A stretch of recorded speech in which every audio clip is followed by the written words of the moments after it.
You've got a lot of young people really, really angry about these laws. They feel like they weren't consulted on them, which they weren't, and a lot of people feeling, you know, left out and kind of in the dark. After the controversial passing of Queensland's lockout laws in February, which will result in 1 AM lockouts and 3 AM last calls, leaves us asking the question, why do we need such a restrictive policy? These laws are going to result in a $150 million hit to our economy and a loss of 6,000 jobs. Yet there is a greater risk to our creative sector and our emerging musicians. So, why do we need to lock out Brisbane?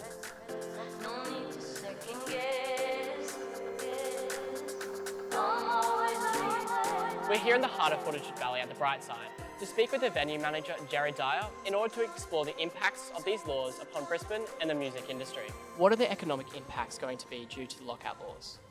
The economic impacts are going to be deep, gouging impacts for not just live music venues, not just bars, but for everything that sort of makes its bread out of the night economy. Something like 70% of most bars' revenue comes after 11 p.m. and you know that doesn't stop at 1 a.m. Do you believe these laws will actually make a venue like Brightside safer? No, because we can't get safer. We've been open for 3 years and we've only ever had 2 incidents. These laws don't. They target the wrong end of the night and they target the wrong places. What subsequent impacts are the lockout laws going to have on the music industry, given many independent artists rely on early morning trade? Musicians simply won't be able to perfect their art because they're not going to have the venues available to them for them to play in anymore. So the sort of independent music industry isn't going to have these great up and coming bands that cut their teeth in late night live music venues. It's clear that these lockout laws will ostracise emerging artists. We spoke with Eamon Clark, the lead bassist for the Creases, to discuss these impacts in further detail. How important are venues like the Brightside or live music venues to you as an independent artist? Venues like Brightside and other live music venues in Brisbane are super, super important. It's almost impossible to just be able to get your own show if you're a band starting out, you don't really know anyone.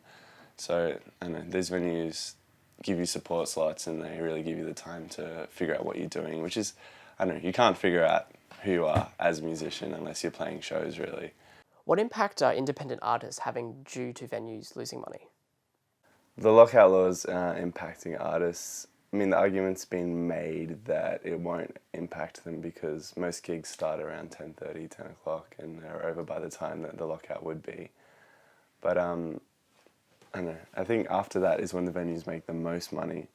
So if they're not making any money, they can't afford to put on the shows. Room hire will go up. It'll just be harder and harder to tour. And also, if people aren't just coming out to shows in general, like they're not going to be discovering new bands. Like I know for our first couple of shows, no one would have heard of us, but we got fans because people were just out. And if people aren't out, you're not going to get the exposure that you need to actually keep going. But these emerging bands who people haven't heard of or would just stumble upon are going to really kind of suffer. I think it's going to be really hard for people to get behind them. The impacts are far-reaching and dire to the creative industries. Lincoln Savage, a contractor for the Brisbane City Council and music and arts and technology producer, delved into the issues and misguided reasonings for these laws. How do you feel about the lockout laws in general? The music industry is challenging as it is, and to be impacted by a blanket approach is negatively impacting the creative industries. I think the main thing is how it affects the artists, people who are trying to create work and make a living out of their art. It already is incredibly challenging. What do you believe were the state government's reasonings for introducing these laws, in your opinion? I think it's pretty clear it's a political-driven response to alcohol-fueled violence, and it's knee-jerk. I think the issue that we have is generational. I don't think you can slap a limit on what time people can buy alcohol to. It's still going to happen. It's just going to push it elsewhere, you know. Do you believe these laws will actually make Fortitude Valley safer? No, I don't think it'll make a difference whatsoever. I think it will be very interesting seeing what the media does with the first, serious assault or potential fatality from a violent incident after these lockout laws come into full play next year.